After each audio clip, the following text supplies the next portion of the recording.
25 December জনাব তারেক রহমান যখন বাংলাদেশে স্বদেশ প্রত্যাবর্তন করেছেন, তিনি তার স্বদেশ প্রত্যাবর্তনের বক্তব্যে কিন্তু বলেছিলেন, আই হ্যাভ এ প্ল্যান বলার আগে কিন্তু তিনি বাংলাদেশের মানুষের জন্য 31 দফার যে পরিকল্পনা দিয়েছিলেন, এই 31 দফা কিন্তু শুধুমাত্র কোনো ব্যক্তি বিশেষের 31 দফা না, এটি সারা বাংলাদেশের প্রত্যেকটা শ্রেণীর কিন্তু 31 দফা। এখানে একজন কৃষকের জন্য যেমন সুবিধার কথা বলা হয়েছে, সেখানে একজন নারীর কথা বলা হয়েছে, সেখানে একজন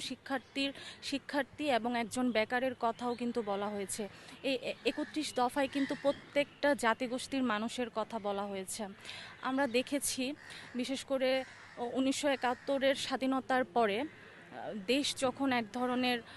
দুর্ভিক্ষের কবলে পড়েছিল এবং শেখ মুজিবুরের আমলে আমরা দেখেছিলাম যে তলাবিহীন ঝুড়ি, তখন একটা কথা প্রচলন ছিল, ভাত দে না হলে মানচিত্র গিলে খাবো, এ ধরনের কিন্তু তখন অনেক দুর্ভিক্ষ হয়েছিল। এর পরবর্তীতে কিন্তু আমাদের শহীদ প্রেসিডেন্ট জিয়াউর রহমান যেই পরিকল্পনা করেছিলেন দেশের জন্য, বিশেষ করে গার্মেন্টস সেক্টর এবং যেই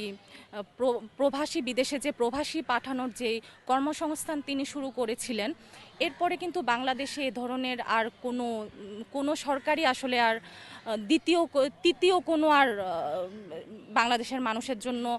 কোনো অপশন আসলে আর কখনো বের করতে পারেনি। আমরা আশা রাখছি আমাদের যেই চেয়ারম্যান স্যার জনাব তারেক রহমান, তিনি তার পিতা শহীদ প্রেসিডেন্ট জিয়াউর রহমান এবং তার মা দেশনেত্রী বেগম খালেদা জিয়ার উত্তরসূরি হয়ে বাংলাদেশের ভবিষ্যৎকে সঠিকভাবে আসলে নির্ধারণ করবেন।